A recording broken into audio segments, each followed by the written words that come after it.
एक मोहब्बत ऐसी भी, सच्चे प्यार की एक दिल छू लेने वाली कहानी। अंधा लड़का। कॉल सेंटर के बाहर लंबी लाइन लगी थी। नौकरी तो 10 लोगों को मिलने वाली थी, पर लंबी कतार बता रही थी कि नौकरी की आशा में 300 लोग लाइन में थे। शालिनी ने लोगों की बातचीत से ही अंदाजा लगा लिया था कि नौकरी का आवेदन करने वाले ज़्यादा हैं। वह मन ही मन नर्वस हो रही थी कि इतने आँख वालों के बीच उस अंधी लड़की को कॉल सेंटर में नौकरी कैसे मिलेगी। तभी पियोन ने उसका नाम पुकारा और वह अपनी बहन स्नेहा के साथ अंदर जाने लगी, लेकिन पियोन ने स्नेहा को अंदर जाने से रोक दिया। स्नेहा ने बताना चाहा कि उसकी बहन अंधी है, मगर शालिनी ने उसके हाथ को दबाते हुए इशारा करके रोक दिया और अकेले ही अंदर जाने का मन बना लिया। शालिनी इस भ्रम में थी कि वह अंधी है तो क्या हुआ, उसके पास शिक्षा की आंखें तो हैं। मगर आज उसका भ्रम टूट गया। उसे कॉल सेंटर की नौकरी के लिए अनुपयोगी माना गया। वह वापस बस में अपने शहर जा रही थी। उसके आंसू रुकने का नाम नहीं ले रहे थे। वह स्नेहा से कह रही थी कि पिताजी ने अपना सारा पैसा मेरी पढ़ाई में लगा दिया। अब अगर मुझे नौकरी नहीं मिली तो 2 वक्त की रोटी भी नसीब नहीं होगी। उसकी ये सारी बातें उसी की सीट के पीछे बैठा राजू सुन रहा था। वह शालिनी के पड़ोस में रहता था और मन ही मन शालिनी को पसंद करता था, मगर वह जानता था कि हीन भावना की शिकार शालिनी कभी उसकी जीवन संगनी बनने के लिए तैयार नहीं होगी। राजू को समझ में नहीं आ रहा था कि वह किस तरह शालिनी की मदद करे। सोचते सोचते आखिर उसके दिमाग में एक खतरनाक विचार ने जन्म लिया। उसने घर जाकर शालिनी से मुलाकात की और उससे स्पष्ट शब्दों में कहा कि मैं तुमसे प्यार करता हूँ। हालांकि मैं सुंदर नहीं हूँ और शायद तुम्हारी आंखें होती तो तुम मुझे रिजेक्ट कर देती। शालिनी की आंखों में आंसू आ गए। उसने कहा, वो पागल होते हैं जो अपने चाहने वालों को रिजेक्ट कर देते हैं। पर राजू, मैं तुमसे प्यार नहीं कर सकती। तुम अपने लिए कोई आंख वाली ही ढूंढ लो। राजू निराश होकर चला गया। कुछ ही दिनों में उसे किसी शहर में इंश्योरेंस कंपनी में नौकरी मिल गई और वह गांव छोड़कर चला गया।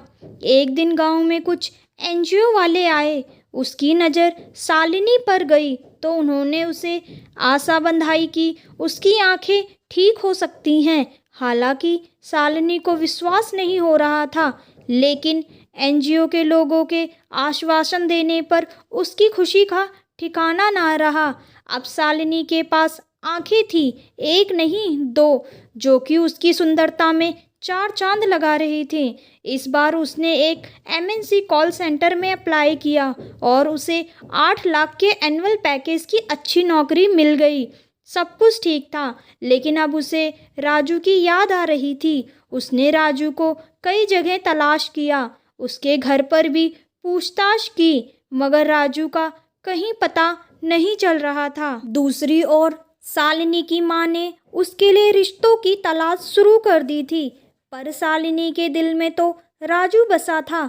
शालिनी की तलाश ने अब एक मिशन का रूप ले लिया था। वह सोचती रहती थी कि जो लड़का एक अंधी लड़की को अपना बनाना चाहता हो तो उसका दिल कितना सुंदर होगा।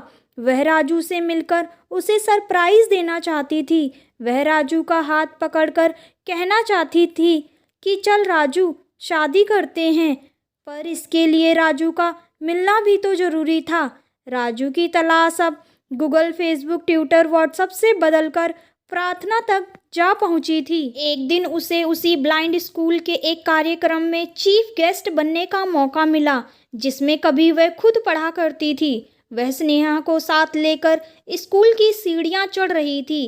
तभी सीढ़ियां उतर रहा एक स्टूडेंट स्नेहा से टकरा कर गिर गया। शालिनी दौड़कर उसे उठाने में मदद करने लगी। जो कि वास्तव में वही राजू था जिसने किसी दिन शालिनी से अपने प्रेम का इजहार किया था।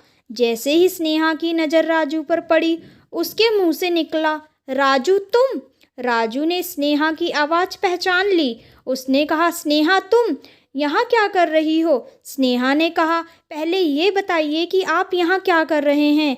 राजू ने कहा, एक एक्सीडेंट में मेरी दोनों आंखें चली गईं, इसलिए ब्रेन लिपि सीख रहा हूँ। शालिनी का तो दिमाग ही चकरा कर रह गया। वह मन ही मन सोचने लगी, क्या ये यही राजू है? इतना काला, इतना बदसूरत और आंखें ना होने की वजह से डरावना भी तो लगता है। राजू ने स्नेहा से शालिनी के बारे में पूछा तो शालिनी ने तुरंत उसे इशारा किया कि उसके बारे में ना बताए। स्नेहा ने राजू से कहा कि शालिनी तो नहीं आ पाई। राजू ने थोड़ा उदास होकर पूछा, अच्छा, पर शालिनी को तो चीफ गेस्ट के रूप में इनवाइट किया गया था। शालिनी ने स्नेहा को कुछ इशारे में समझाया। स्नेहा उसकी बात समझ गई और उसने कहा कि हाँ, इनवाइट किया था, पर उसके आंखों के अंधेपन की वजह से नहीं आ सकती, इसलिए मैं स्कूल मैनेजमेंट को मना करने आई हूँ। राजू की उदासी और गहरी हो गई। उसने स्नेहा से विदा ली और धीमे धीमे स्कूल की सीढ़ियाँ उतरने लगा। उतरते हुए उसने अपना मोबाइल निकाल लिया था और उसमें कुछ नंबर टटोलने लगा। उसे अपने से दूर जाता देख शालिनी ने राहत की सांस ली और स्नेहा से कहा कि हमने झूठ तो बोल दिया, पर वह हमारा पड़ोसी है, यह झूठ ज़्यादा दिन तक नहीं चलने वाला। शालिनी ने फैसला किया कि अब उसे चीफ गेस्ट नहीं बनना है, वरना आज ही राजू को पूरा झूठ पता चल जाएगा। शालिनी फिर स्नेहा के साथ सीढ़ियाँ उतरने लगी। उसने देखा कि राजू भी फ़ोन पर गुस्से में किसी से बात करते हुए उतर रहा है। शालिनी ने स्नेहा को समझाया कि दबे कदमों से उतरना, नहीं तो राजू हमारे कदमों की आहट से भी पहचान लेगा। दोनों दबे पैर कदमों से राजू के करीब से गुजरी, मगर फ़ोन पर चल रही बातचीत से शालिनी को झटका सा लगा। वह थोड़ा रुककर ध्यान से राजू की बातें सुनने लगी। राजू फ़ोन पर एनजीओ के लोगों को डांट रहा था कि शालिनी आज भी देख नहीं पा रही है। वह एनजीओ वालों को ना जाने क्या क्या कहता जा रहा था। आखिर में उसके आंखों से आंसू निकल पड़े और एनजीओ वालों को बद्दुआ देते हुए कहा, तुम लोगों ने मेरी शालिनी की ज़िंदगी खराब कर दी। काश मेरे पास और आंखें होती तो मैं दोबारा उसे आंखें दान कर देता, मगर इस बार तुम्हारे पास नहीं आता। सारी बातें सुनकर शालिनी की आंखों से आंसू बह निकले। वह राजू से जाकर लिपट गई और माफ़ी मांगने लगी। उसने जो जो झूठ स्नेहा से बुलवाया था वह सब भी बता दिया। राजू ने हंसकर कहा, अरे पगली, मैं तो जानता था कि आंखें मिलने पर तू मुझे रिजेक्ट कर देगी, इसलिए मैं तो खुद ही तुझसे दूर चला आया। अब मुझे तेरी ज़रूरत नहीं है, क्योंकि जब से आंखें तुझे दी है तू मेरी आंखों में ही रहती है।